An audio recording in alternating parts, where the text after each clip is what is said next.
Handog ng ISP, gabay ng pamilyang Marino. Tunghayan natin ang kwento ng isang taong lumaban para sa karapatan ng mga manlalayag. Sumigaw sa kalsada, kinalampag ang pamahalaan, at nagbigay ng ibang definisyon ng tagumpay. Ang tinig ng Marino, siya si Chief Engineer Nelson Ramirez. Sa iyong nakaraan, babalik ka rin, babalik ka rin, babalik. Nag-aral ako sa Lyceum of the Philippines. Kumuha ako noon ng foreign service. Ang problema ay nagkaroon ng martial law noon. Nung nagkaroon ng martial law, so nagkaroon din ng problema yung aming negosyo. So noong panahon na yun, naisip ko na lang na yung kapatid ko nagbarko, nagbarko na rin ako. Doon ako nag-umpisa nagbarko. I was almost 24 years old at that time. And then, ang una, siyempre, wiper muna. Nag-umpisa ka muna sa mababa hanggang umabot ako na-promote ako kaagad ng oiler. And then, sa PRC naman, noong panahon na yon, you don't have to be a college graduate, no? And study marine engineering to take the examination. Pinapayagan naman kapag may 5 years experience ka as an oiler. So, I took the examination and I passed. Kaya ako nagiging engineer. In the 80s, no, I was one of the highest paid seafarer. During that time, I was still mga 30, no? Kasi direct hire ako. Direct hire ako. Nasa Netherlands ako sumasakay. Hindi ako sumasakay dito sa Pilipinas. Kaya yung salary ko ay kung anong salary ng European, yun din ang binibigay sa akin. So I was one of the highest paid. And then, noong bumalik na ako dito sa Pilipinas, after my 4 years stint in the Netherlands, napunta ako sa isang kumpanya na maganda din ang sweldo, no? And then, third engineer pa lang yung lisensya ko, ay kinuha na ako bilang marine superintendent o crewing manager sa isang manning agency.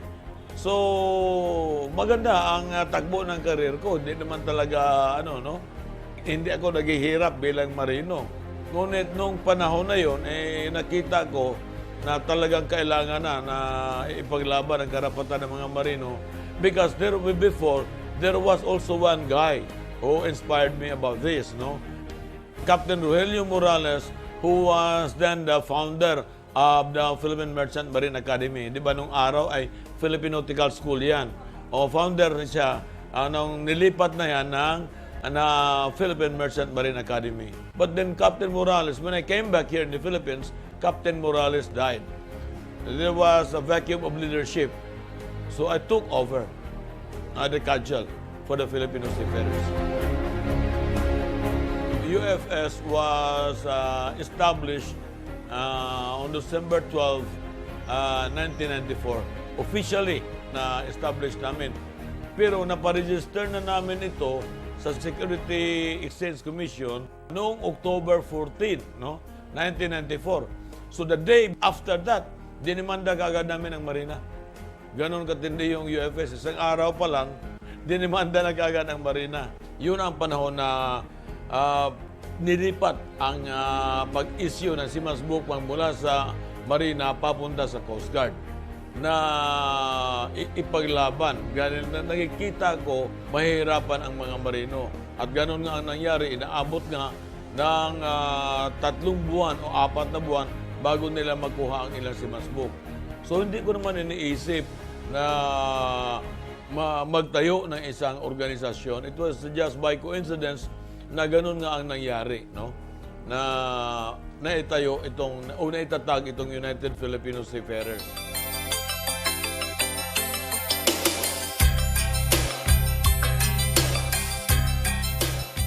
Ang pagka-establish ng United Filipino Seafarers ay parang masabi nating malungkot na istorya. Kasi nag-uumpisa lang kami doon sa Luneta with an empty cartoon and yellow pad paper. Doon lang, yun ang umpisa ng UFS. And then hanggang sa nagkaroon kami ng isang kariton, no? Isang kariton. At doon sa kariton, nandoon yung megaphone. Dahil nagsasalita ako doon sa Luneta araw-araw tungkol sa advokasya ng United Filipino Seafarers. At doon ko na rin umpisang nakita na napakaraming problema ang ating mga marino.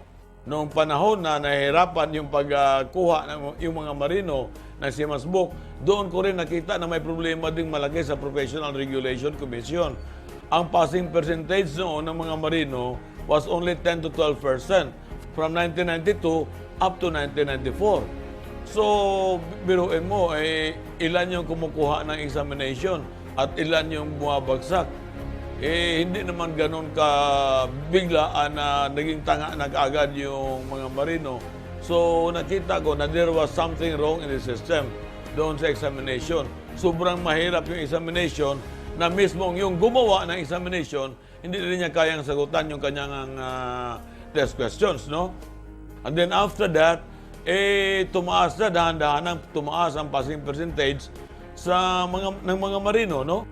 Well, aside from that, ipinaglaban ko na tuloy yung 2-level examination. Kasi nung kapanahonan ko, 4 na examination ang dinadaanan namin. O ngayon, 2, yung OIC level, officer in charge, OIC level, and then the management level officer. So, 2 na lang examination nila ngayon. And then there was a time na namatay si Flor Contemplacion.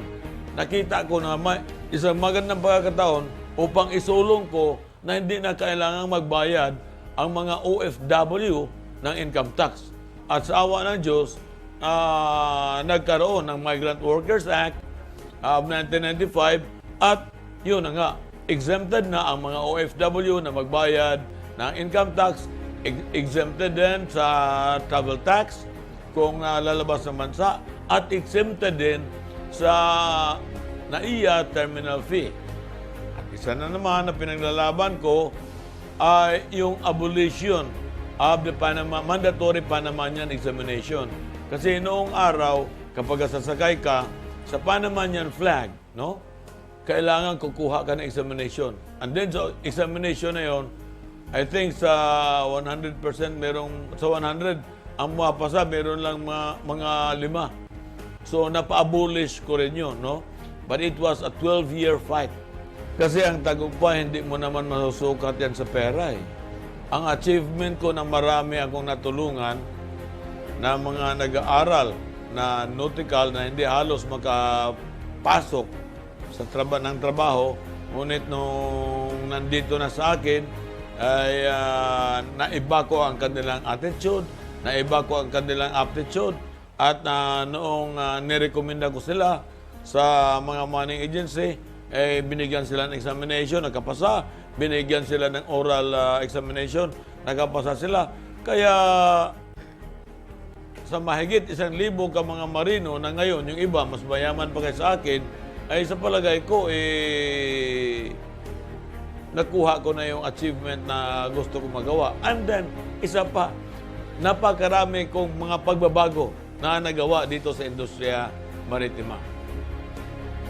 Being a dropout who became an outstanding marine engineer out of the so many thousands of marine engineers, and then as a maritime labor arbitrator, and all this, president of 45,000 strong maritime labor organization. I have my own newspaper which is circulated all over the world, 484 ports all over the world.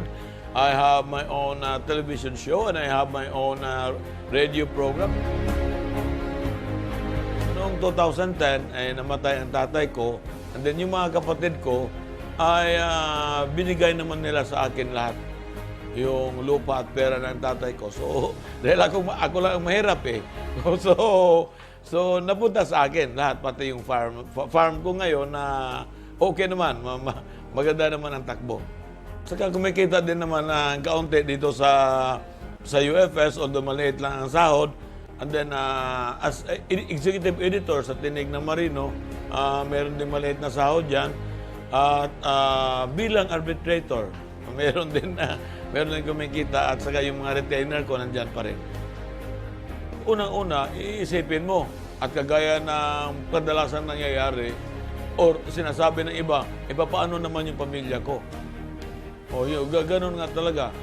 Ako, naisip ko rin yan. Pero ito na napasubo na ako. Wala nang atrasan ito. Ito na ang bakbakan na wala ng atrasan. Tuloy-tuloy na. Well, wala silang magawa, kundi isuportahan na rin yung ginagawa ko. No? Kung ako tatanungin, kung halimbawa, gagawin ko pa ba ito ulit, kung bibigyan ako ng pangalawang buhay, siguro masabi ko, gagawin ko pa rin siguro. Gagawin ko pa rin siguro. Kasi sa totohanan lang ngayon, no, may mga problema kami. Ang dami niyan, libo-libo yan, sumusunod sa akin sa Facebook. No, kapag tinatanong ko na sino ang kakasal, sasama sa akin ng gano'n. Wala pa rin. Hindi pa rin talaga mangyayari, no, na meron talagang, kaya I even wanted to retire kasi after 20 years, no, of advocacy, I think I have done more than enough, no, for a single person to do such thing na napakarami na rin na achievements, no, nagawa.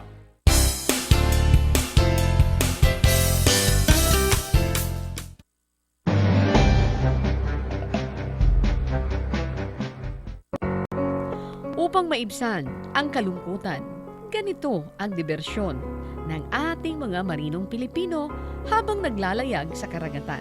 Alas 7 na pala, kagigising ko pa lang. Mamaya mapapalaban na naman kami sa mga kalawang. Kailangan nang bumangon, teka ba tapos kape? Napadami yan. Kitang-kita ang husay ng mga Pilipino sa pagtiktik ng kalawang hanggang sa pag-imbento ng mga awiting magbibigay sa kanilang kasiyahan.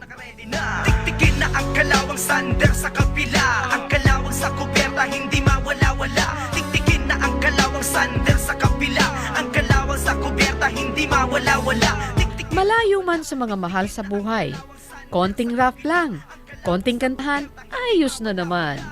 Oops, teka muna sandali at menos 5 na. Para alas 10, so coffee break na muna. Meron tayong 15 minutos bago bumalik doon sa kubyerta at magpatuloy sa pagtiktik. Kaya aming paulit-ulit na pinapaalala sa pamilyang marinong Pilipino. Kita nila, iyong pakaingatan. Wala-wala, tiktikin na ang kalawang sander sa kapila. Ang kalawang sa kubyerta hindi mawala-wala. Tiktikin na ang kalawang sander sa kapila. Ang kalawang sa kubyerta hindi mawala-wala.